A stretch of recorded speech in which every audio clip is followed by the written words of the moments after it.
Hello and welcome to The Legacy Show, where I look through the subjects in my books and the content in general, and also talk about how the information came to me. And over the last 36 years it is now, I've been going deeper and deeper in the rabbit hole and working on the basis, as I still do today, with the principle of whatever I know, there's always more to know. And what that does is drive you ever deeper, because you're not stopping and saying, I've got it now, I've got it, because you know you haven't. You've got some of it. The rest is deeper in the rabbit hole. And it was doing this that led me in 1996 to, well, I'd kind of come across it a little bit before that, here and there, but big time in 1996 when the reptilian subject entered my life. And, you know, it's not that you go, when someone says, oh, I saw a shape-shifting reptilian, you don't go, oh, right, it's true then. All right, oh, yeah, it's true. What you do, and what I did at the time and do in general, is I have this back burner principle that if something comes into my life in terms of information, if by previous information it's not supportable initially, I put it on the back burner symbolically and see what else comes.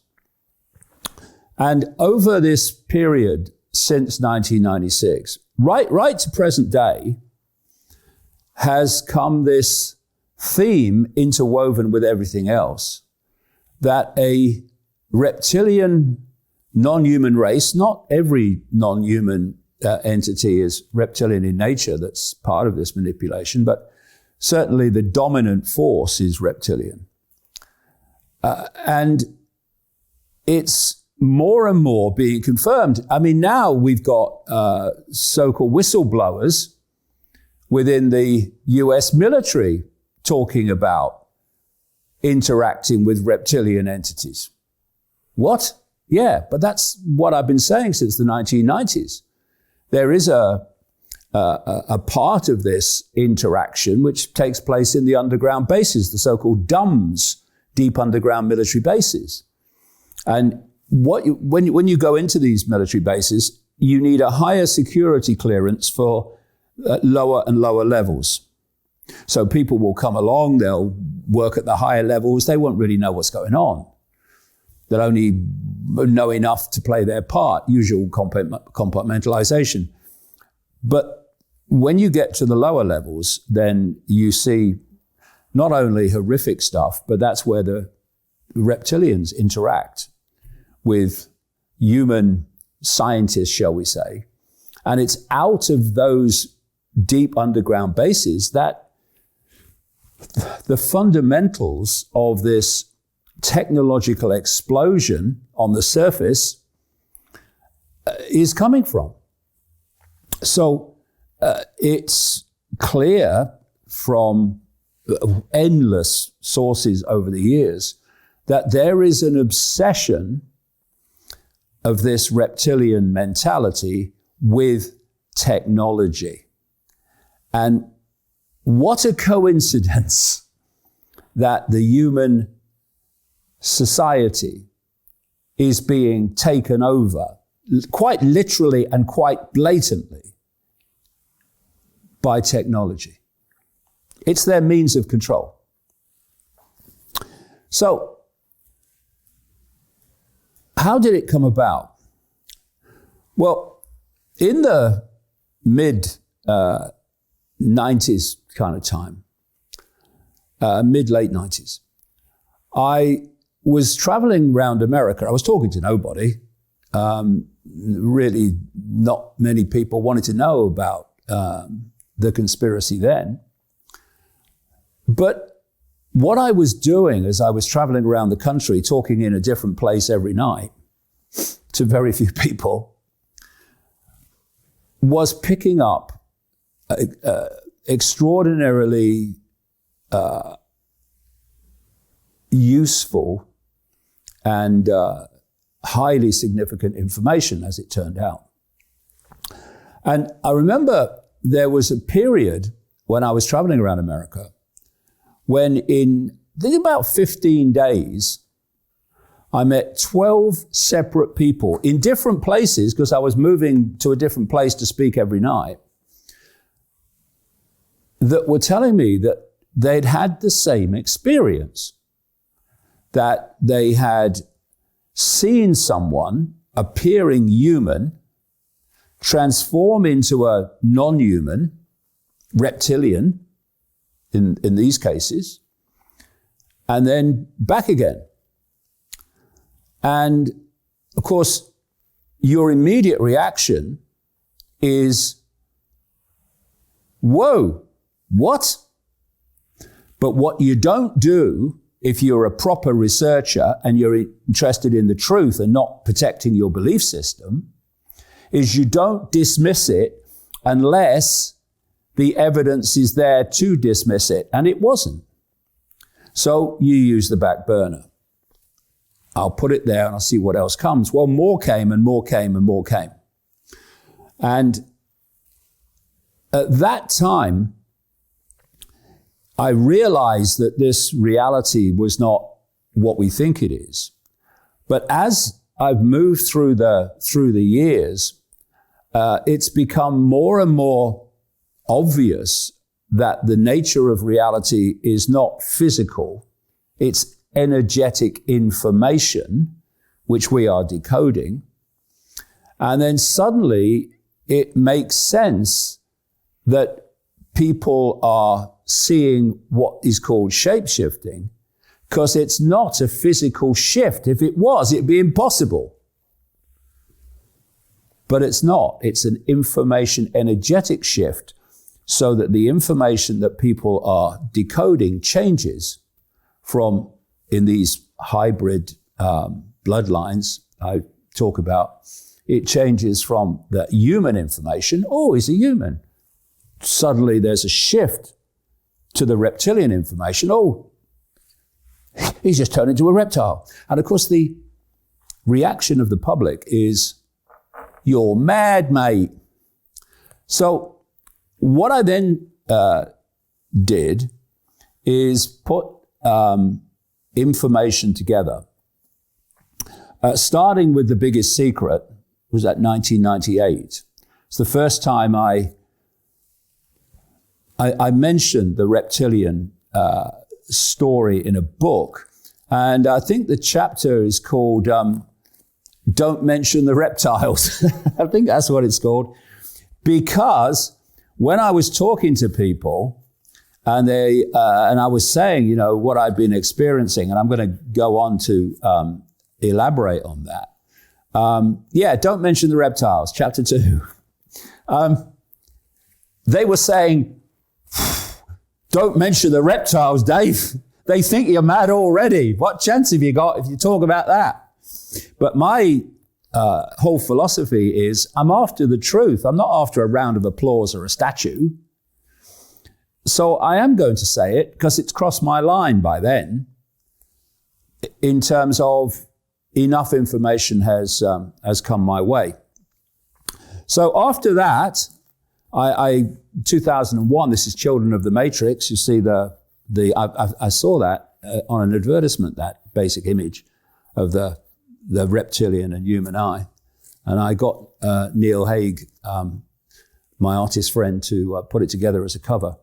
Children of the Matrix. That really, really goes into the reptilian thing, which was kind of the dominant information coming to me at the time. And but what I'm going to concentrate on today, like the last two shows, is the perception deception, which I think came out around 2012, something like that. And I've got a marked up version here. And what I'm what I'm going to go through is the information. Of course, it's been added to massively since, but the information and how it came about that led me to reaching a point where I went public with it and got, of course, enormous ridicule. Why wouldn't you? It's far out. Just happens to be true. So when I came back from America, I had an appointment to meet a lady, actually on the Isle of Wight, in fact only about 3 streets away, who wanted to talk to me about the fact that she had, let me just get to that part of the book. She comes under Isle of Wight lady. There you go. She talked about the fact that she was brought up, I think it was in Scotland, in a satanic type abusive family. And she ended up being married to a guy who ran, he was like the warden of an area west of London called Burnham Beeches.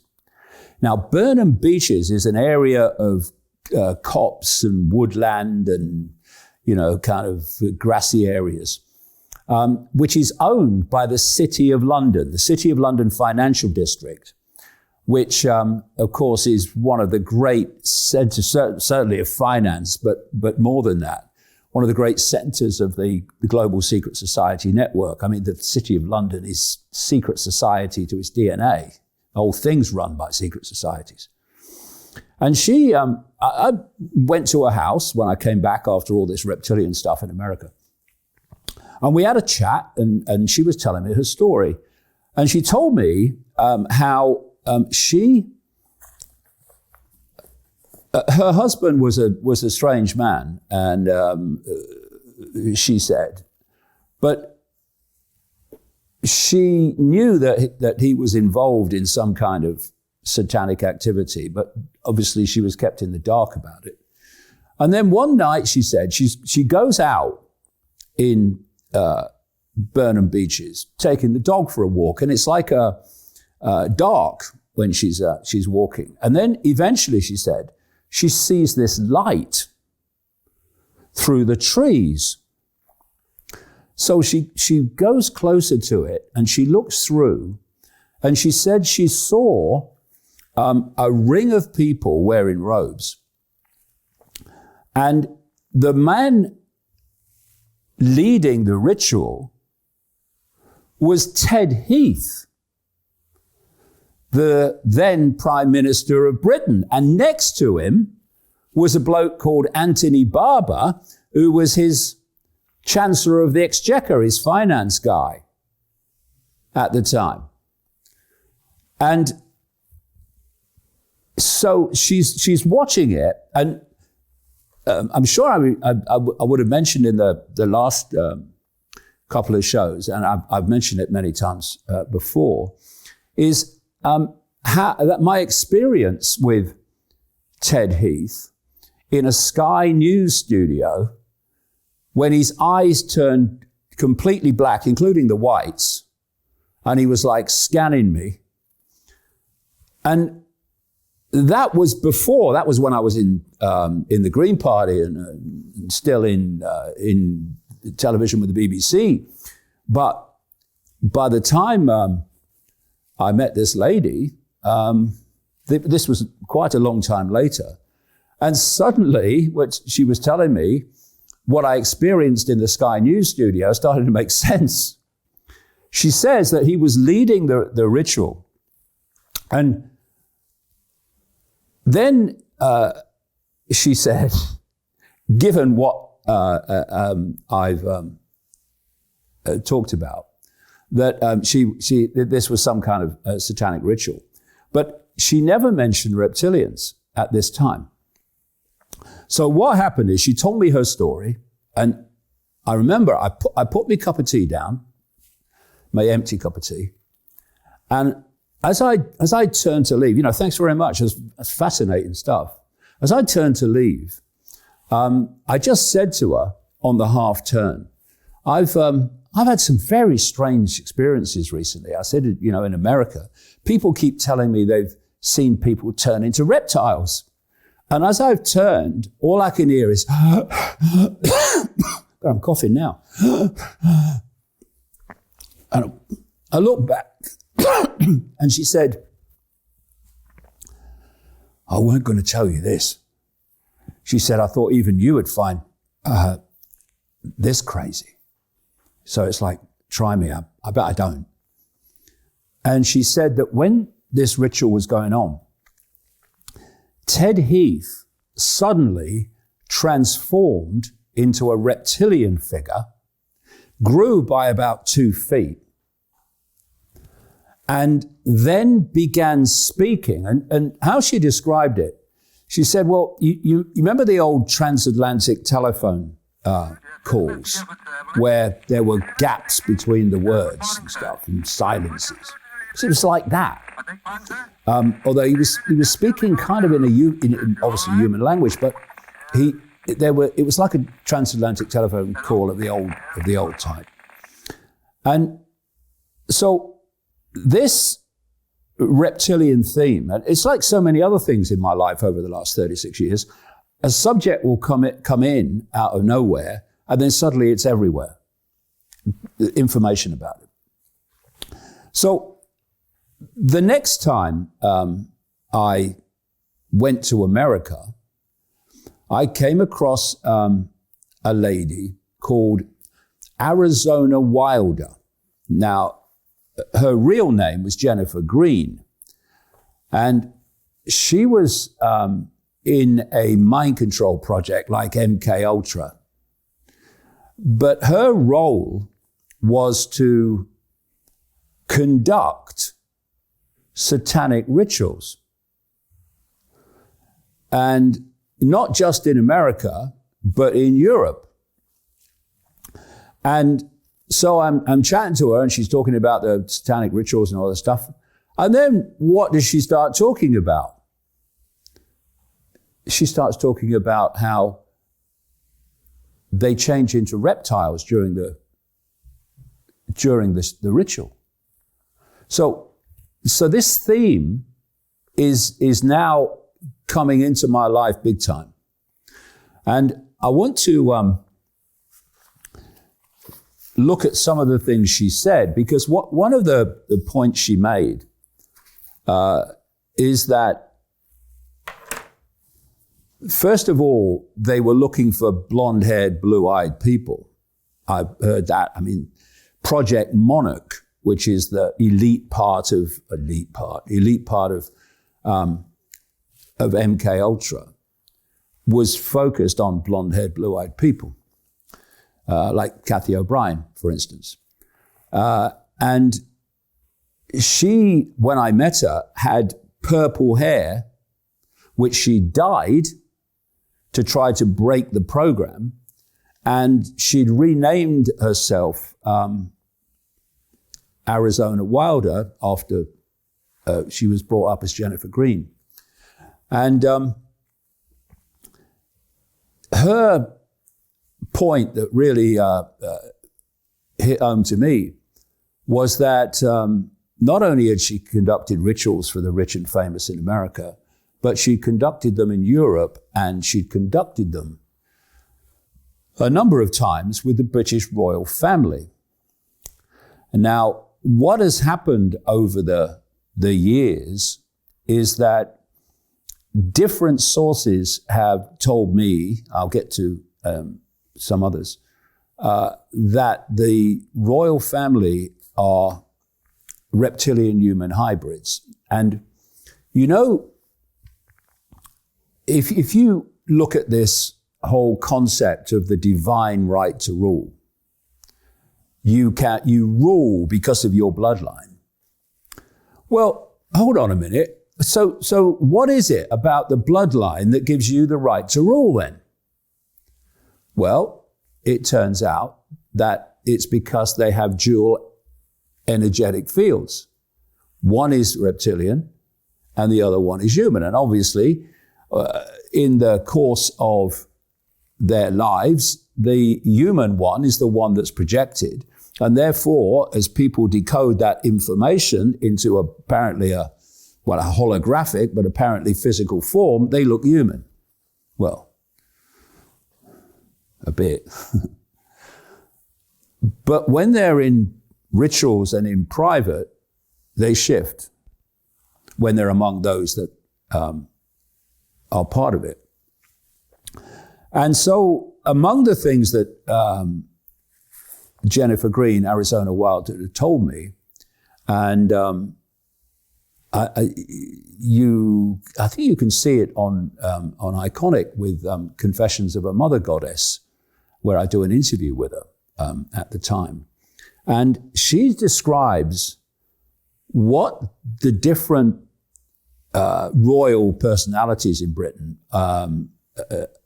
do, what they look like in a ritualistic, non-human form. And one of the people she focused upon was the former Queen Mother, the mother of the Queen Elizabeth II. And the Queen Mother had this image of being the nation's grandmother. Oh, ain't she lovely? What's she wearing today? Oh, she's wearing blue today. And actually, she was a vicious, evil piece of work, very much involved in the whole satanic arena.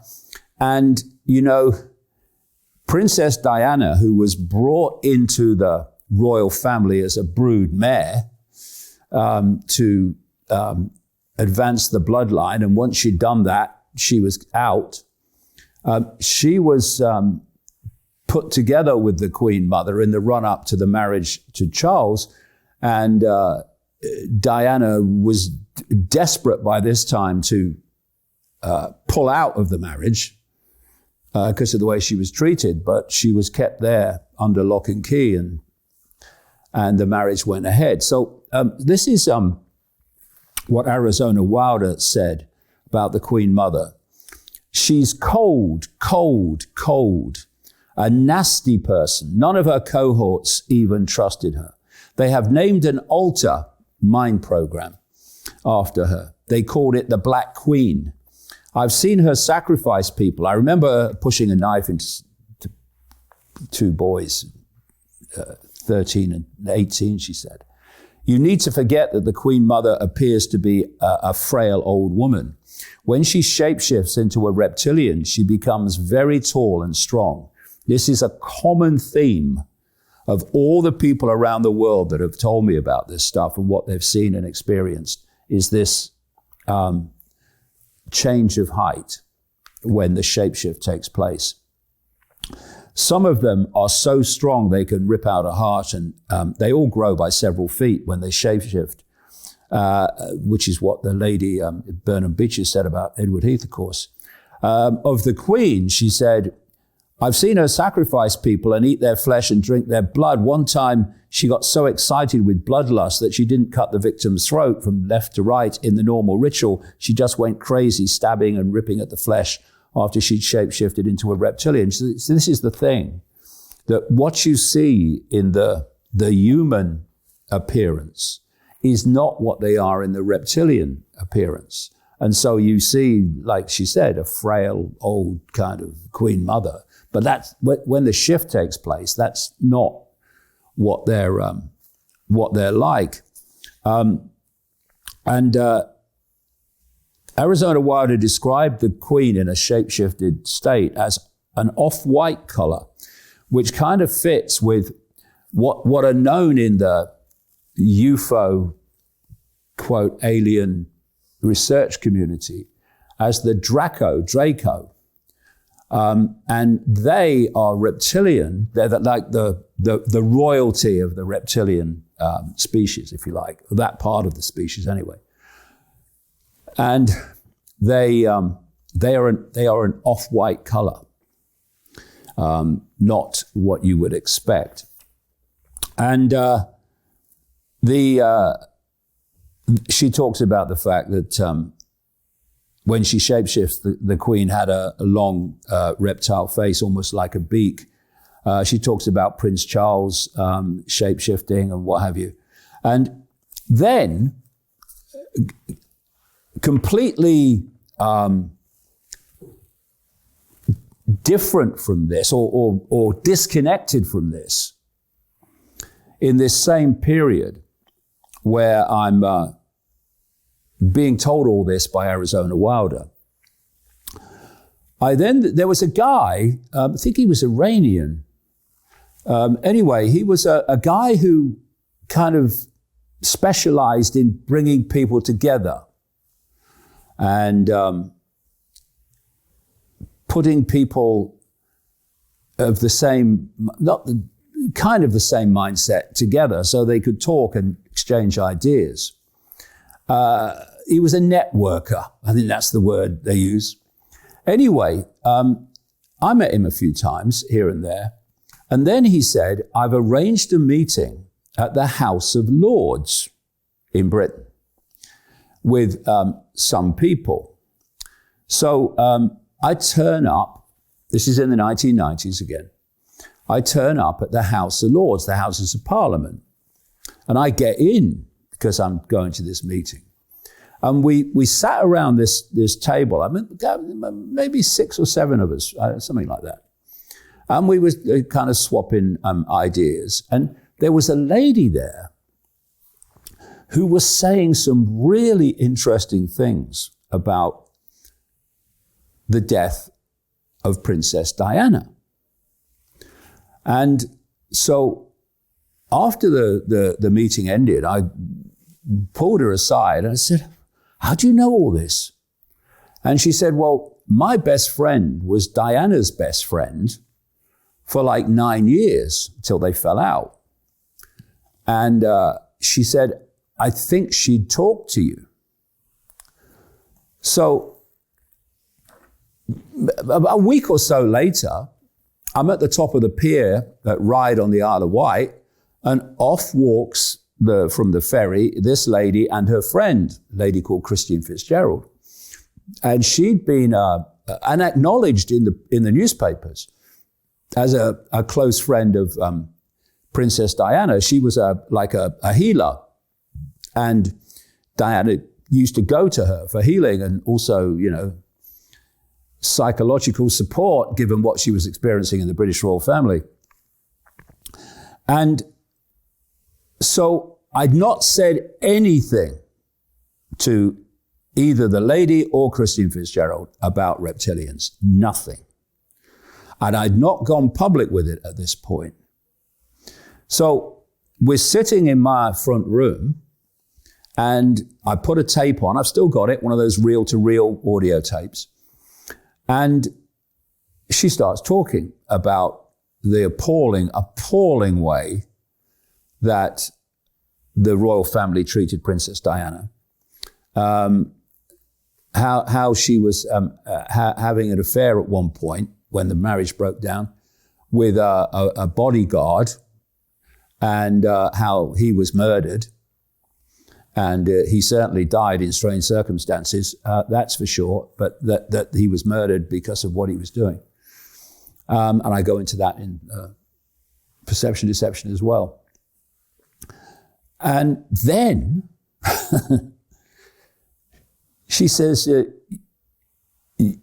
royal family are reptiles. And I played the idiot because I didn't want to to say anything. I wanted to know what she was going to say, spontaneously. I said, oh, what do you mean? What do you mean the reptiles? And she talked to me about the fact that the British royal family, of course, not just the British royal family, it's widespread in the inner circles of this cult, this global cult, are actually reptilian hybrids who can move between one or the other. And it was all being picked up on this tape. And this is what she told me. And I emphasize she knew nothing about Arizona Wilder because I'd not talked about any of it. And this is how I quote her in the Perception Deception. The Queen Mother, now that's a serious piece of wizardry. The Queen Mother is a lot older than people think. She was alive at the time. To be honest, the royal family hasn't died for a long time. They have just metamorphosized. It's a sort of cloning, but in a different way. They take pieces of flesh and rebuild the body from one little bit. It's a vibration. If you've got the vibration, you can then expand it into a body, which is basically a vibrational field. Anyway, she said they take pieces of flesh and rebuild the body from one little bit. Because it's lizard, because it's cold-blooded, it's much easier for them to do Frankenstein shit than it is for us. The different bodies are just different electrical vibrations. And they have got that secret. They've got the secret of the microcurrents. It's so micro, so specific. These radio waves that actually create the bodies, which are really holograms. These are the energies I work with when I'm healing, she said. They know the vibration of life. And because they're cold-blooded, they're reptiles, they have no wish to make the earth the perfect harmony it could be, or to heal the earth from the damage that's been done. The earth's been attacked for Xeons by different extraterrestrials. It's been like a football for so long. The place is a bus stop for many different aliens. All these aliens, they could cope with everything, including the noxious gases. They're landing all the time and coming up from the bowels of the earth. They look like reptiles originally, but they look like us when they get out now, or appear to us now, through the electrical vibration, that life key I've talked about. They can manifest how they want to. All the real knowledge has been taken out and shredded and put back in another way. The Queen Mother is, quote, chief toad of this part of Europe, and they have people like her in each continent. Most people, the hangers-on, don't know, about the reptiles. They're just in awe of these people because they're so powerful.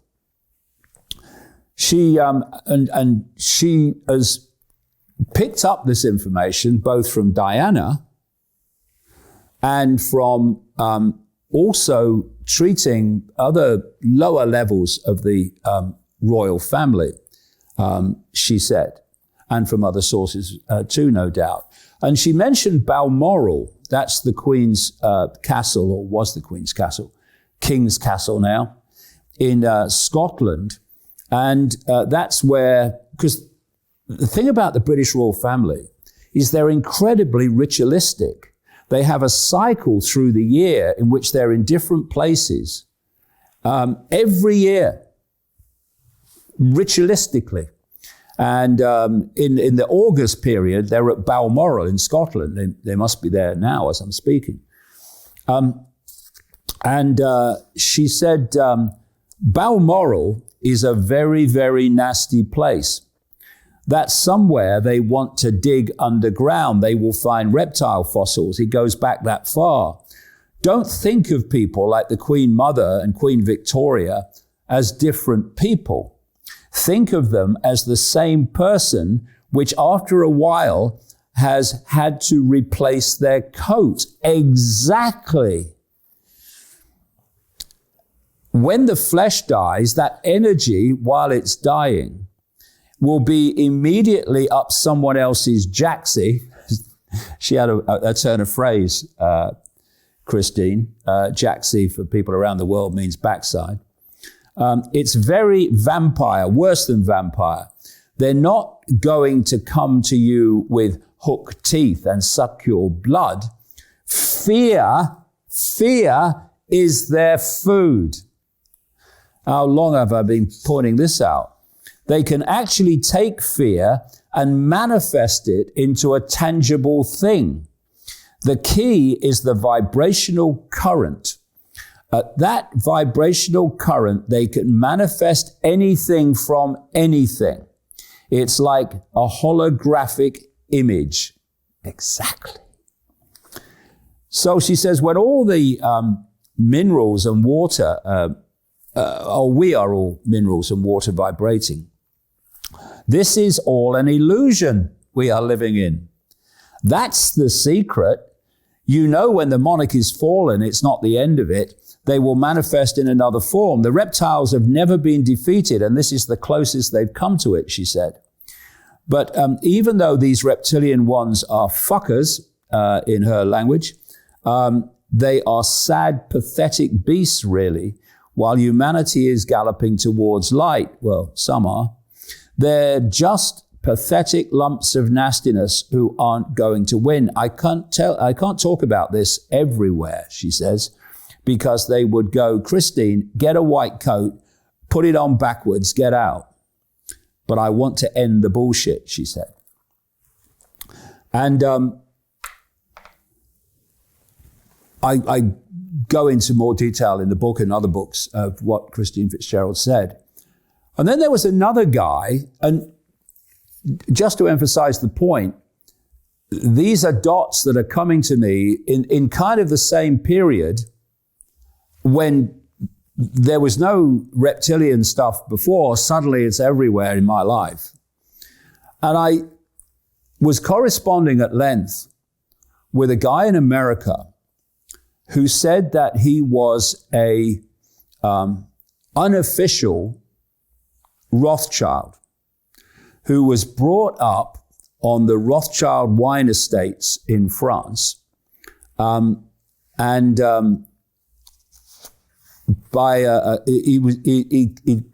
said he was called Philip Eugene de Rothschild. He was now living under another name, but Philip Eugene de Rothschild was what he said his name was in the Rothschild family, and he was saying that his father was Philippe de Rothschild, who ran the wine estates in France. And he talked about the non-human element of this. He talked about all the rituals, talked about people he'd seen at the rituals, including in America, and how his family, the Rothschilds, which he had by this time walked away from, were running this network to basically take the world over. And this, I mean, in this book, I go into so much of what he told me, extraordinary stuff. But this is relevant to what I'm talking about. He said to me, at the forefront of the rituals were the royal families of Europe. Prince Philip at the pinnacle, he stands like most contemporary European monarchy in the Charlemagne Merovingian Iranian bloodline. But he is its current head, he said. I am certain that his maternal chromosomes are in the current Antichrist Nephilim, of course, the biblical Nephilim, the sons of God. Prince Philip is the leading biological descendant of the reptilians, as you call them.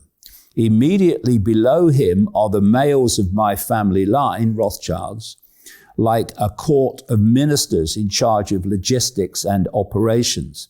The current monarchs of the Netherlands, big time. Spain and some of the old Austrian nobility, the Habsburgs, were next in occult power and in the conspiracy. And he names a stream of people that he saw in the rituals. And he said to me, it's amazing when I watch CNN and the mainstream news to see so many people that took part in the rituals with me, who are now major figures in politics and finance. So I've not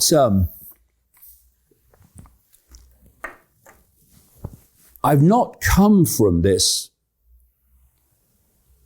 point of view about reptilian control and manipulation by sitting in a darkened room and pulling it out of the ether.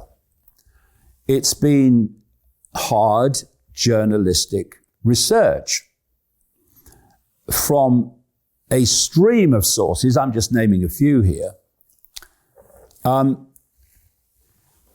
which have basically pointed in the same direction and included like detail many times, but certainly like themes, big time.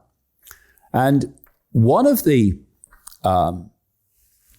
areas, or one of the locations that the reptilian presence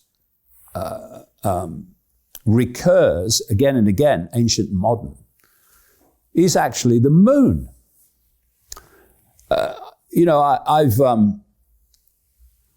I've heard from so many different sources now how the moon is actually, what's happening in the moon is happening inside. There may be some constructions on the far side of the moon that we never see on the surface, okay, but it's all going on inside. And, Richard Willett's show, Classified, on Iconic, has talked, I think, a couple of times to a member of the American military who has talked about being in the underground bases and seeing reptilian entities, but also, and interacting with reptilian entities, but also how he was also part of the moon. He was also kind of sent to the moon, inside the moon. And this is something that has been a theme. And I remember I was talking to Credo Mutwa. This is the one. I was talking to Credo Mutwa, the great Zulu shaman who died in his 90s.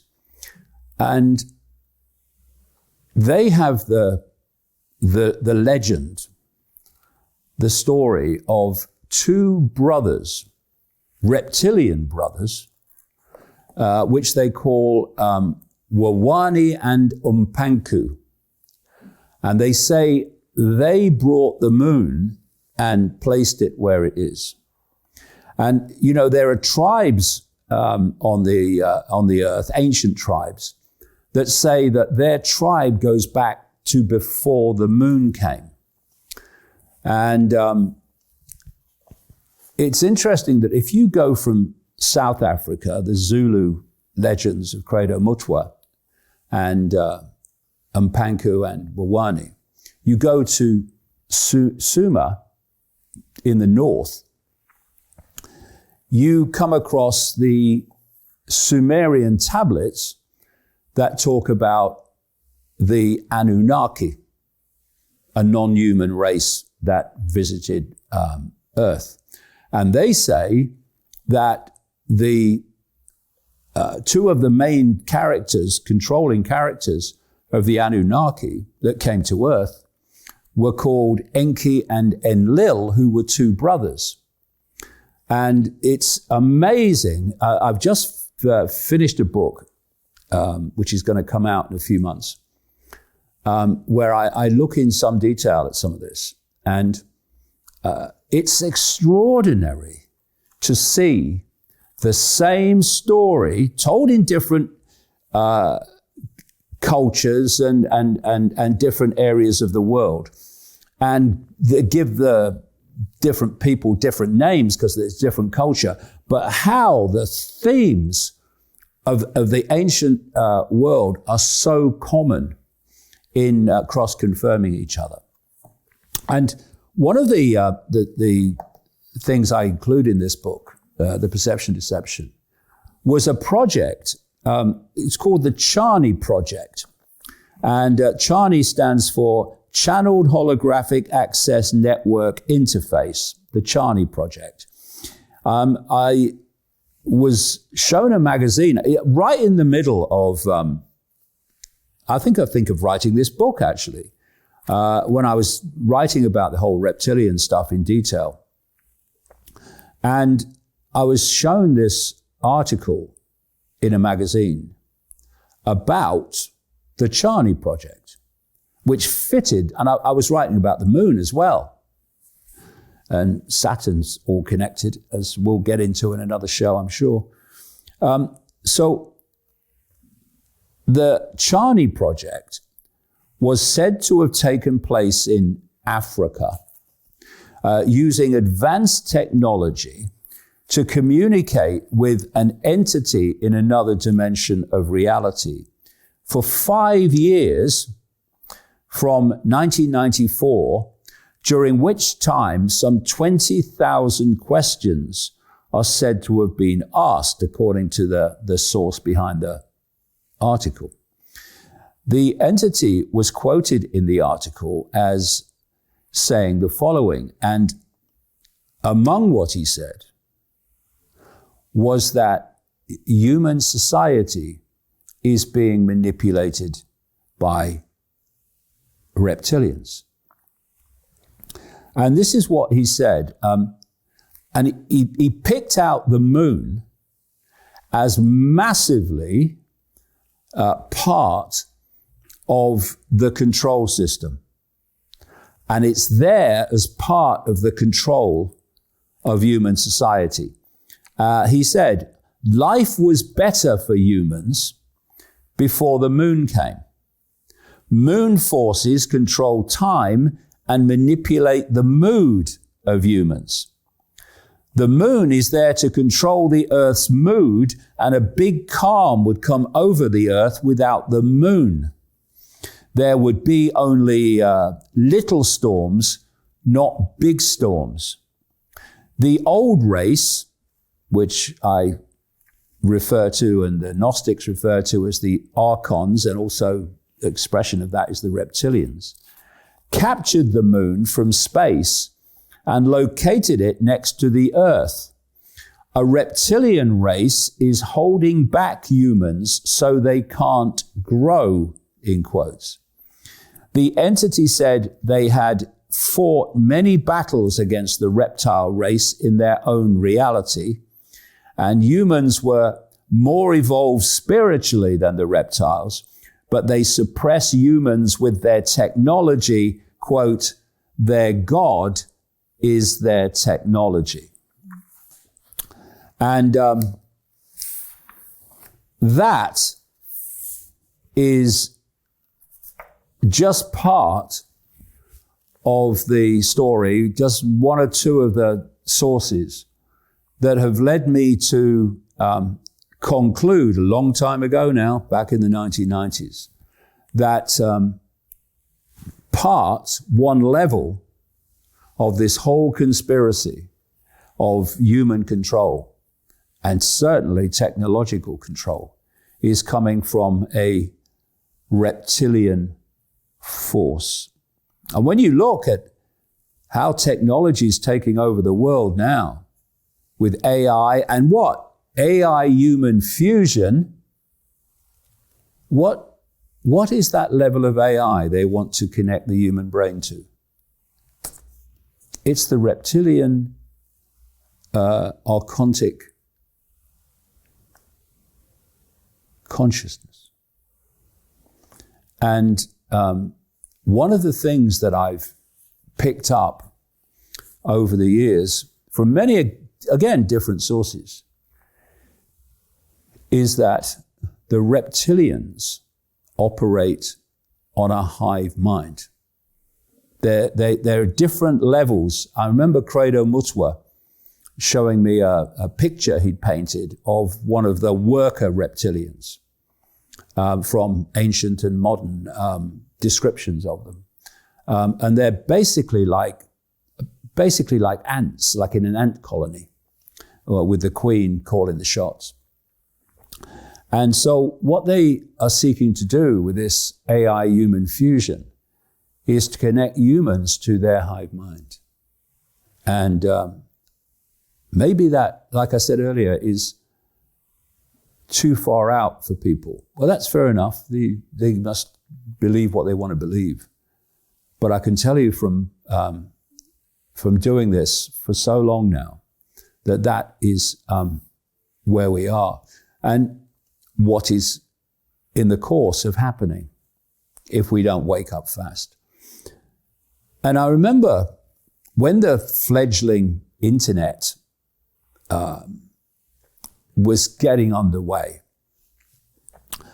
and this whole reptilian thing was coming into my life from every angle, I remember putting a series of words into the internet at that time relating to extraterrestrial reptilian entities and so on. And I remember what came up was 33 pages. That was it. Nothing else. You put a series of words in like extraterrestrial, interdimensional, reptilian entities today and just see the pages that come up on any search engine that's in any way connected to genuinely offering you what there is to see. Maybe not so much on Google on that basis. But more and more people I'm finding, because of the nature of the anti-human agenda that's unfolding before us, they are beginning now in ever greater numbers to contemplate at least the possibility that actually what I've been saying all these years is not so crazy.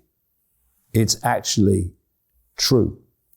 And of course I talk about the fake reality, the virtual reality, the illusory reality that we're experiencing that we think is real because we're meant to, the simulation or the matrix. And these same forces are the ones that have created this illusion. And they do it technologically. That's how they do it. But their level of technology goes beyond like, steel and nuts and bolts and stuff and computer screens. Their technology includes what we call biological. I've called this since the 1990s a biological computer because that's what it is. And now we have people like Elon Musk saying that things like mRNA, the fake vaccine of the COVID era, is like a computer program. Yes, it is. It's a computer program designed to change the biological computer into another form, which is much more synthetic. And as we go through these legacy shows, the dots will connect, like they've connected from the satanic rituals of the first two shows and Ted Heath into what I'm talking about now. The more you know, the more clearly it all fits together. So that's the reptilian story. I'm sure I'll touch on it again as we go along. But it's not come from the ether and sitting in a darkened room. It's come from hard journalistic research based on an enormous number of sources. And if people can't encompass the fact that reality is not as they think it is, well, that's fair enough. But thankfully, and like subscribers to Ickonic, more and more people are doing so. So, see you next time.